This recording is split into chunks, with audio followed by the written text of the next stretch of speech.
Hello, সবাই খুব ভালো আছো, সুস্থ আছো আশা করি। আজকে একটা নতুন আবার কিছু এক্সপেরিমেন্ট বলতে পারো করবো। অ্যাকচুয়ালি ইচ্ছা আছে একটু স্যান্ডউইচ বানাবো। স্যান্ডউইচ আমি আগেও অনেকবার বানিয়েছি, কিন্তু অন্যভাবে।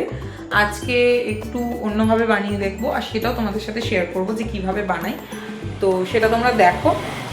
এইভাবে আমি কখনো বানাইনি, বানিয়েছি অন্য রকমভাবে, কিন্তু আজকে এইভাবে বানাবো যেভাবে বানাই চিকেন স্যান্ডউইচ। সেটা দেখো কেমন লাগে তোমাদেরকে, আর কেমন হয়েছে বানানোর পরে সেটাও অবশ্যই আমি তোমাদের সাথে শেয়ার করব।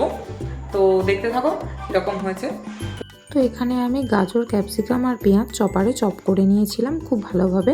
তোমাদের কাছে তোমরা চাইলে হাতেও করতে পারো, যদি ভালোভাবে কাটতে পারো তো হাতেও করে নিতে পারো। এছাড়া আমার কাছে চিকেনের স্টু, আগের দিনে যে চিকেনটা স্টু করেছিলাম তার থেকে একটু বেশি করেই চিকেন দিয়েছিলাম, যাতে চিকেন আর অল্প করে স্টু রেখে দিয়েছিলাম। তো ওইটা দিয়েই আমি আজকে বানাবো 2 পিস চিকেন, আর আমি অল্প করে ওই চিকেনের স্টুটা রেখে দিয়েছি। ওই স্টুটা এতে দিয়ে যাতে টেস্টটা ভালো আসে, তো ওইভাবে বানাবো। এরপর তোমরা সামান্য কড়াইতে বাটার দিয়ে সমস্ত কেটে রাখা সবজিগুলোকে দিয়ে দিয়েছি। তার মধ্যে লঙ্কা কুচি দিয়েছি, তোমরা চাইলে এর বদলে চিলি ফ্লেক্সও দিতে পারো। আর চিকেনটাকে আমি একটু হাত দিয়ে ভালোভাবে ছাড়িয়ে নিয়েছিলাম, নিয়ে চিকেনটাকেও দিয়ে দিয়েছিলাম।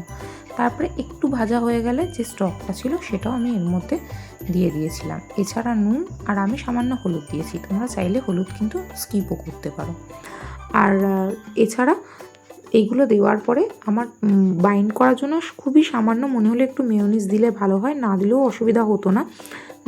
যারা ডায়েটের জন্য এটা বানাচ্ছো, বা আমি মেয়োনিজ দিতেও চাইনি, কিন্তু পরে মনে হচ্ছিল বেশি ড্রাই হয়ে যাচ্ছে, ওই জন্য খুবই সামান্য একটু মেয়োনিজ দিয়েছিলাম। এরপর আমার কাছে ব্রাউন ব্রেড ছিল, আমি ব্রাউন ব্রেডের মধ্যে স্টাফিংটাকে দিয়ে ওপর থেকে চিজ গ্রেট করে দিয়েছিলাম। তোমরা চাইলে চিজ নাও দিতে পারো, বাট আমার একটু ভালো লাগে সেই জন্য আমি দিয়েছি। এটা কিন্তু অনেকটা হেলদি হয়েছে। আমি টোটালটাতেই খুব বেশি হলে হাফ চামচেরও কম, মানে চা চামচেরও হাফ চামচেরও কম বাটার ইউজ করেছি। তো এরপরে আমি হালকা বাটারে এটাকে কড়াইয়ের মধ্যেই সেঁকে নিয়েছি। তোমরা চাইলে তাওয়াতেও সেঁকে নিতে পারো, কারণ আমার কাঁচা পাউরুটি খেতে ভালো লাগে না, ওই জন্য আমি একটু সেঁকে নিয়েছিলাম। তো জিনিসটা খেতে সত্যিই খুব সুন্দর হয়েছিল। আমি এইভাবে চিকেনের স্টু দিয়ে কখনো করিনি, বাট সত্যিই খেতে খুবই ভালো হয়েছিল। তো তোমরা এটাকে ব্রেকফাস্টে বা যে কোনো সময় ট্রাই করতে পারো। যারা ডায়েটে আছো তারাও এটাকে অবশ্যই ট্রাই করতে পারো।